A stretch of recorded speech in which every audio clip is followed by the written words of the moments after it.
Welcome to my channel, The Three Mountains. My name is White Eagle. Today we continue with part 3 of the topic, The Enlightened Mind. And we start with this painting. So let's continue. Let's start.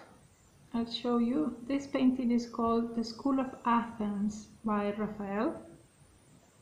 And the main topic of the painting is Plato, yes, pointing at the need of opening the inner mind for living a correct spiritual life versus the reasoning of a sensual mind that young Aristotle, teaches in order to lead a practical life. So these two characters, Plato and Aristotle, are the central figures of that painting.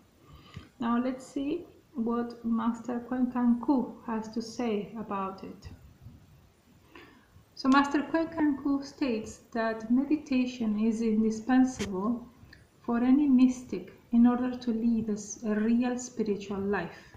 So the meaning of mystic is a person who seeks by contemplation and self-surrender to obtain unity with or absorption into the deity or the absolute, or who believes in the spiritual apprehension of truths that are beyond the intellect. Now, Master Kwenkan continues by saying that we were sadly educated from the Greek philosophy. What was mainly passed from the Greek philosophy to the West was the Aristotelian thinking that insists on the excessive use of reason. And then he says, we were not taught the Greek philosophy of Plato or Socrates or Pythagoras as model to follow. This painting shows the school of Athens, where you see the philosophers, Aristotle, Plato, Socrates, etc. There is something very curious in here. Plato is with his toga of philosopher pointing up to the spiritual thinking, and Aristotle is with his hands pointing at the terrenal thinking or the use of reason. Now Master Samael states that two things helped the evolution of mankind: the sexual degeneration of Roma and the intellectual abuse of Greece. This caused the chaos of the West civilization. How did the thinking of the West remain from then on? Locked up in dogmas, all of them of rational type. And then I put the meaning of dogma, according to Google, is a principle or set of principles laid down by an authority as incontrovertibly true. Right? Now, let's continue. Now, this video is about the second step for opening the inner mind, and the second step is inspiration. So Master Samael continues by saying, imagination is only the first step. The higher second step leads us to inspiration. The faculty of inspiration allows us to talk face to face with every particle of elemental life. The faculty of inspiration allows us to feel within ourselves the heartbeat of every heart. Just a moment. Let us again imagine for a moment the exercise of the rose bush. And I put this image as rose bush. If after the whole process, if once we completed meditating on the birth and the death of it, and sticks and flower petals have gone with the wind, and if we want to know more, we then need inspiration. The plant was born, has borne fruit, has died, and after all that, what? We need inspiration in order to know the meaning of the birth and the death of all things. Just a moment. The faculty of inspiration is even more transcendental and needs a higher expenditure of energy. It is about leaving aside the symbol upon which we had meditated It is about capturing the inner meaning of it.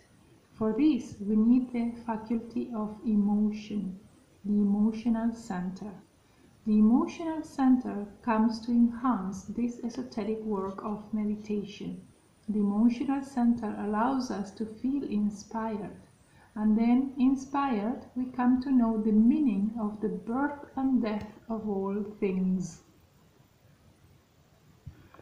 With imagination, we could verify the reality of our previous existence.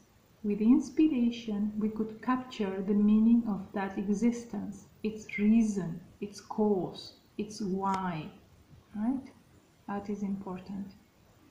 Inspiration is a step beyond the faculty of creative imagination.